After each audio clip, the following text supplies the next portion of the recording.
Hola, ¿cómo están? Estamos en otra edición de Balanza Judicial. Quien les habla, Raúl Ramírez y Liz Analía Acosta. Hola Liz, ¿cómo estás? Hola Raúl, ¿cómo estás? También un saludo a toda nuestra audiencia. Bueno, hoy queremos ponerle en contexto acerca de un tema bastante grave que el ministro de la Corte, Víctor Ríos, expuso la semana pasada. Se trata de los casos de delitos ambientales. ¿Tienen o no condena? ¿Tienen o no sanciones? Bueno, él mostraba su preocupación y nosotros te vamos a trasladar acá qué es lo que dice. Y justamente ya leímos el título de este podcast. Solo el 1% de los casos de delitos ambientales tienen condena. Es cierto, es una preocupación real, ya que la mayoría de los casos de delitos ambientales ni siquiera se van con la finalidad de poder reparar el medio ambiente, que es lo que se destruyó a raíz de estos hechos punibles, ¿verdad? El ministro Víctor Ríos lo que hizo en el pleno de la Corte fue mostrar todo un informe sobre prácticamente todas las circunscripciones judiciales del país. Capital, Guairá, Itapúa, Concepción, Amambay, Alto Paraná, Caguazú, Ñembucú, Misiones, Paraguarica, Azapá, San Pedro, Cordillera, Presidente Valle, Canindeyú, Central, Boquerón y hasta el Alto Paraguay, en un periodo comprendido entre el 2019 y el 2024. 5 años en total. Sí, lo que hicieron fue verificar las causas ambientales en todo el país, ¿verdad? En total son casi 4.000 causas. 3.943 causas fueron verificadas. De ello hay 6.300 procesados por estos hechos punibles. 1.133 causas abiertas y las que fueron finiquitadas fueron 2.810. Quiere decir que hay menos causas abiertas que las finiquitadas hasta el momento, ¿verdad? ¿Y cuáles son esos delitos que ellos hablan? En un 50% tenemos lo que es la violación de la veda pesquera y la cuarentena sanitaria. Hay que aclarar ahí, Sí. Liz, que es cierto que como es el periodo comprendido entre la pandemia sanitaria, es por eso que la cuarentena sanitaria, la violación de la cuarentena es uno de los que más hechos registraron en ese tiempo, ¿verdad? Exactamente. Después está un 9%, digo bien, de incumplimiento de medidas de mitigación, un 5% de lo que es tala o quema de árboles y un 4% que es sin especificar. Luego tenemos un 3% de protección y bienestar animal. O sea, de cada 5 delitos, de cada 10 delitos, 5 eran por la veda pesquera y también la cuarentena sanitaria. Por eso es que es tan alto en ese plazo, ¿verdad? Bueno, ¿cuál es el estado procesal? De cada 10 casos, 3 de ellos fueron aplicados el criterio de oportunidad. ¿Cuáles serían esos? Son los hechos que por su insignificancia el Ministerio Público dice no voy a perseguir. O sea, 3 luego ya no se persiguió de 10.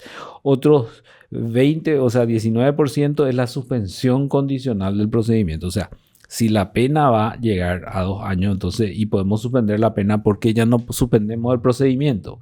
Entonces, se suspende el proceso, se hace unas condiciones, se cumplen esas condiciones y cuando se cumpla, entonces uno queda sobreseído. Entonces, eso se aplicó en 2 de cada 10 casos, ¿verdad? Hay prácticamente 18% de causas abiertas todavía, ¿verdad?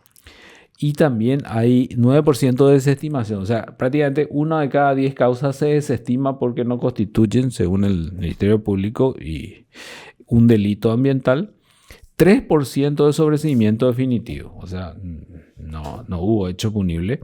2% de suspensión a prueba de la ejecución de la condena. Estos son los que son condenados y se suspende la pena para que no vayan a la cárcel, pero ellos cumplan algún tipo de Medidas. Mis condiciones, sí. Y finalmente, y esto es lo que preocupaba al ministro, 1% de los casos tienen condena.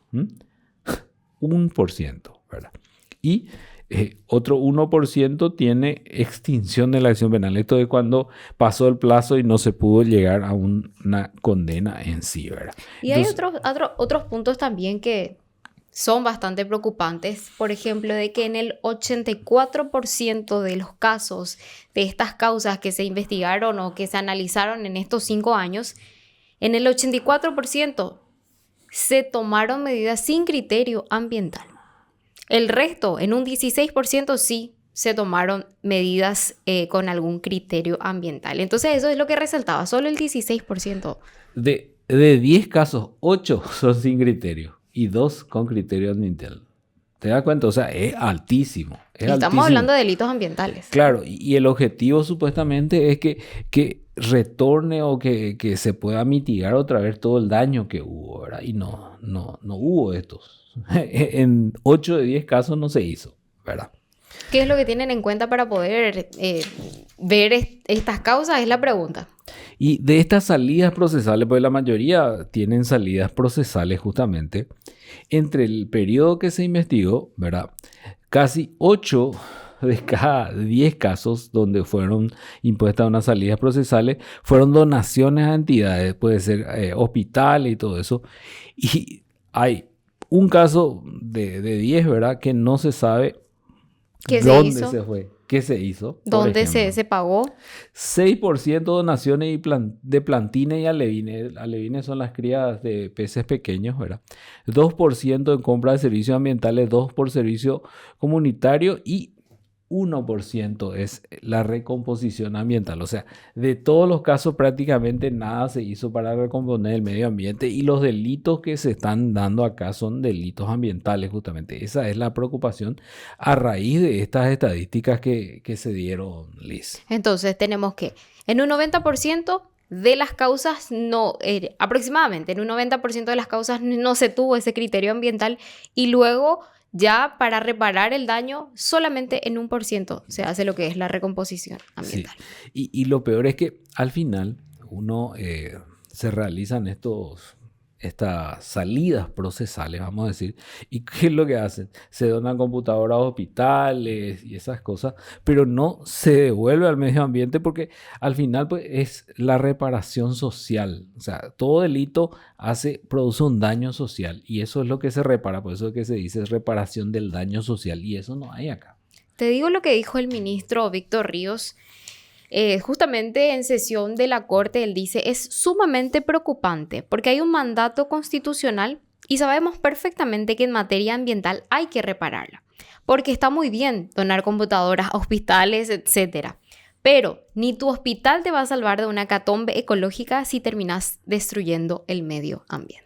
Y él habla de destruir cauces de río, deforestar, y las sanciones van por otro lado, ¿verdad? Donar computadoras. Claro, hay que darnos cuenta también que nuestro país está prácticamente deforestado por esta cuestión. O sea, los delitos ambientales acá en Paraguay sí son bastante graves, porque prácticamente vos ves desde una vista aérea, ¿verdad? Y ahí te das cuenta que estamos casi sin árboles.